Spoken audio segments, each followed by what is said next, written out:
आपको बताएं कि पाकिस्तान स्टॉक एक्सचेंज में शदीद मंदी रिकॉर्ड की गई है। 100 इंडेक्स में ट्रेडिंग के दौरान 1000 पॉइंट्स की कमी देखने में आई। और अब आपको बताएं कि स्टॉक मार्केट में शदीद मंदी देखने में आई। 100 इंडेक्स में 1021 पॉइंट्स की कमी देखी गई है। 100 इंडेक्स 47,364 पॉइंट्स की सतह पर ट्रेड हुआ। ओपन मार्केट में डॉलर ₹1.5 मजीद महंगा हो गया है। ये हुकूमतें वो पाकिस्तान में मेरा ख्याल अब उस तरह की डेमोक्रेसी अब रही नहीं है, और जिस किस्म के कवानीन पास हो रहे हैं, जिस तरीके से आर्मी को एक फॉर्मल रोल दे दिया गया इकॉनमी के अंदर। बताएं कराची स्टॉक मार्केट में आज 1000 पॉइंट्स की मंदी देखी गई। ट्रेडिंग के दौरान 956 पॉइंट्स के साथ KSE इंडेक्स बंद हुआ 47। तो बहुत सारी चीजें ये जो हुकूमत कर रही है वो इन्वेस्टमेंट फैसिलिटेशन काउंसिल का भी जो कानून पास किया गया उसमें भी आपने टोटल इंडेमनिटी आपने दे दी है। हाँ। 400 के लेवल पर नए माली साल में पहली दफा हमने इतनी मंदी देखी है और साल में दूसरी दफा हमने ये शदीद मंदी देखी है।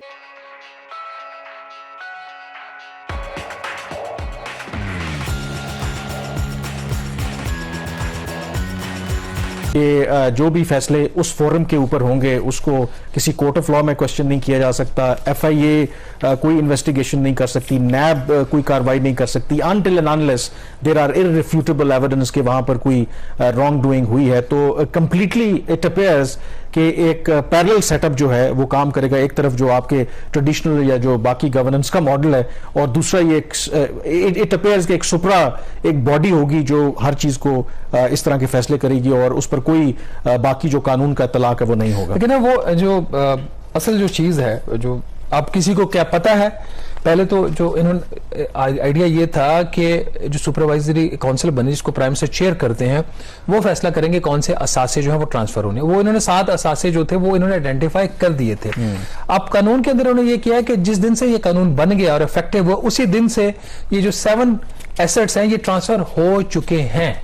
ठीक है, 2260 अरब रुपए के असासे इस फंड को मुंतकिल हो चुके हैं। अब कौन से असासे हैं इसमें नजर oil and gas development company है जिसमें हुकूमत की 85% शेयर होल्डिंग है। इसकी जो वैल्यू है, नेट वैल्यू जो लगाई है हुकूमत ने, जो मैंने इनकी दस्तावेजात देखी हैं, कोई 875 अरब रुपए का ये एसेट है, ये फंड को ट्रांसफर हो चुका है। दूसरा पाकिस्तान पेट्रोलियम लिमिटेड है, इसमें हुकूमत के 67% से ज्यादा शेयर्स हैं। इसकी जो नेट वैल्यू है वो 434 अरब रुपए है, ये भी फंड को मुंतकिल हो चुका है। फिर नेशनल बैंक ऑफ पाकिस्तान जो है जिसमें हुकूमत की शेयर होल्डिंग 75.6% है, इसकी नेट वैल्यू इन्होंने जो लगाई है वो 295 अरब है। ये वाला असासा भी अब पाकिस्तान सॉवरन वेल्थ फंड में चला गया। इसकी जो आमदन होगी हुकूमत की, जो डिविडेंड्स होंगे, वो उसकी अब आमदन भी इस फंड के अंदर मुंतकिल होगी, वो वजारत खजाना के पास नहीं आएगी। पाकिस्तान डेवलपमेंट फंड है जिसमें हुकूमत की 100% शेयर होल्डिंग है, इसकी वैल्यू 224 अरब रुपए है। ये फंड 2014 में सऊदी अरब ने पाकिस्तान को $1.5 अरब की ग्रांट दी थी, उससे ये कायम किया गया था। और इस फंड की शेयर होल्डिंग है जो 2 LNG फायर्ड पावर प्लांट्स हैं उसके अंदर। वो जो सऊदी अरब का पैसा था उससे फिर हुकूमत ने 2 LNG पावर प्लांट जो खुद ही हुकूमत ने लगाए थे उसकी इक्विटी जो थी वो इस फंड ने खरीद ली थी। अब इस तरीके से पाकिस्तान डेवलपमेंट फंड भी मुंतकिल हो गया, और जो 2 LNG पावर प्लांट्स है उसके अंदर जो इस फंड की जो असेसमेंट जो उसकी इन्वेस्टमेंट है वो भी, उसकी जो फिर डिविडेंड्स है वो भी इधर जाएंगे। फिर इसके साथ ही जो गवर्नमेंट होल्डिंग्स प्राइवेट लिमिटेड है, 100% गवर्नमेंट की मलकियत है, 193 अरब रुपए इसकी वैल्यू लगाई है नेट, ये भी फंड को ट्रांसफर हो चुका है। मारी पेट्रोलियम कंपनी जो है इसके अंदर हुकूमत की अब शेयर होल्डिंग सिर्फ 18.4% है, 130 अरब इसकी नेट वैल्यू है। ये भी इसकी जो मलकियत है, ये भी जो हुकूमत की शेयर होल्डिंग है वो पाकिस्तान सॉवरन वेल्थ फंड में चली गई है।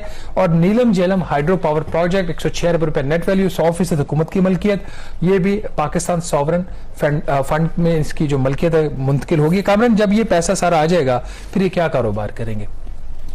अगला इसके अंदर सवाल ये पैदा होता है। अब ये तो इनको, और उसके लिए तो ऑलरेडी जो ग्रीन रेवोल्यूशन की भी बात हो रही है, वो सारे इन्होंने वो सारी चीजें डिटेल जो है लॉ मिनरल है, माइनिंग है, जो कॉन्फ्रेंसेस भी हो रही हैं ऑब्वियसली। देखिए, हमें एक चीज हमें मैं क्लैरिफाई कर दूं, हमें इससे कोई प्रॉब्लम नहीं है ये जो काम हो रहा है, बट हमारा इशू ये होता है कि जमहूरियत के अंदर तमाम जो मामला है वो शफाफियत से आगे बढ़ने चाहिए, और जो भी रियासत के जो असासे होते हैं वो लोगों के असासे होते हैं, पब्लिक की वो मलकियत होते हैं। हम टैक्स पेयर्स हैं, हमारे पैसों से ये सारी चीज़ें खड़ी हुई हैं, तो हमें पता होना चाहिए कि क्या हो रहा है। ये काम करें, ज़रूर करें।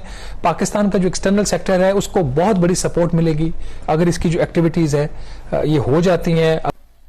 इसकी 2-3 वजूहात है। नंबर 1 तो ये कि एक बहुत बड़ा रन अप था, 7,500 पॉइंट का था और उसके बाद प्रॉफिट टेकिंग ड्यू थी, वो हो रही है। तो ये मुसलसल 4 रोज से हम देख रहे हैं कि इंडेक्स 153, फिर 25 पॉइंट, फिर 199 पॉइंट और आज 1000 पॉइंट गिरा है।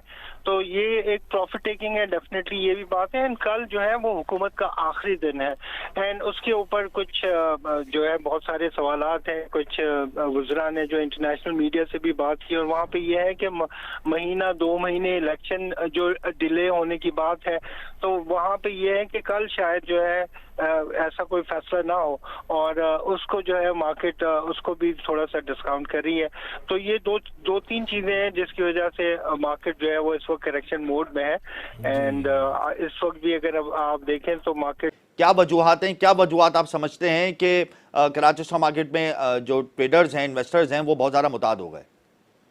देखिए, इस वक्त हम देख रहे हैं कि जो नया केयरटेकर स्टेटस जो सेटअप एंगेज होगा कल से, गवर्नमेंट का लास्ट वर्किंग डे आज है और फिर जाहिर है कल हम देखेंगे कि जो प्रीवियस गवर्नमेंट है वो एग्जिट करेगी और फिर जब केयरटेकर सेटअप आएगा तो उसमें काफी ज्यादा इस वक्त अनसर्टेनिटी पाई जाती है कि वो किस तरीके से मुल्क के जो चैलेंजिंग मामलात हैं उनको रिजॉल्व करते हैं। इस वक्त अगर हम देखें तो गैस सर्कुलर डेट क्राइसिस तकरीबन 1.6 ट्रिलियन का है और फिर जाहिर इसको रिजॉल्व करने के लिए गवर्नमेंट की बहुत सारी तजवीजें थी और प्रीवियस गवर्नमेंट ने जो है डिविडेंड डिस्ट्रीब्यूशन मॉडल और इसके अलावा दीगर मॉडल जो हैं उनको फॉरवर्ड किया था और उनके अप्रूवल की प्रोसेस के अंदर हम थे। अब ये गवर्नमेंट का टाइम पीरियड चूंकि कंप्लीट हो चुका है और ये जाहिर है इसका रेजोल्यूशन हमें नजर नहीं आया, चढ़ता सर्कुलर डेट है।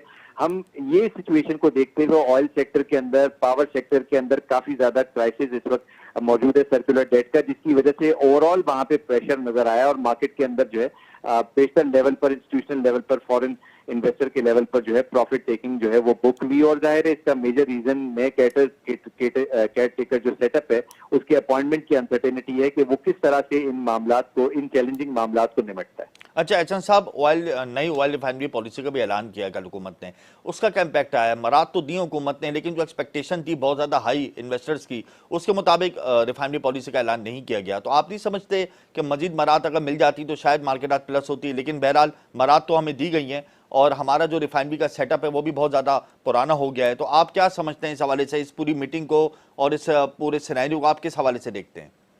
देखिए, आई थिंक ये कोई ट्रांजैक्शनल वैल्यू है जो पेट्रोलियम डेवलपमेंट लेवी की तहत होता है और इसमें रिफाइनरी की कैपेसिटी को बढ़ाया जाता है। आई थिंक इसका कोई रिफ्लेक्शन, आई थिंक मार्केट के अंदर रिफाइनरीज का कोई इतना मेजर रोल नहीं है। प्रॉब्लम इस वक्त मार्केट के अंदर जो नजर आ रहा है वो ये है कि जो प्रेजेंट गवर्नमेंट है वो सही तरीके से सेटल कर रही थी सारे जो मामला थे। IMF का भी अगर आप रिव्यू देखें तो सक्सेसफुली कंप्लीट हो गया, नए प्रोग्राम में $2.5 बिलियन के हम चले गए। अब जो नई गवर्नमेंट है केयरटेकर, उसने IMF के रिव्यू से भी निपटना है और फिर उसके बाद जो चैलेंजिंग सर्कमस्टांसेस है उनसे अभी निपटना है। तो आई थिंक जो इस वक्त एटलीस्ट मार्केट जो है वो इस वक्त इन चैलेंजेस को देखते हुए अनसर्टेनिटी के शिकार है कि नया केयरटेकर सेटअप क्या होगा और इसको क्या इतना इसको इसकी एबिलिटी होगी ये चैलेंजेस को डील करने की, और नया जो सेटअप उसके बाद पोस्ट इलेक्शन जो जनरल इलेक्शन जो आएगा उसके अंदर कितनी कैपेसिटी होगी कि इन मामला को डील कर सके। ये अनसर्टेनिटी इस वक्त मार्केट के अंदर मौजूद है।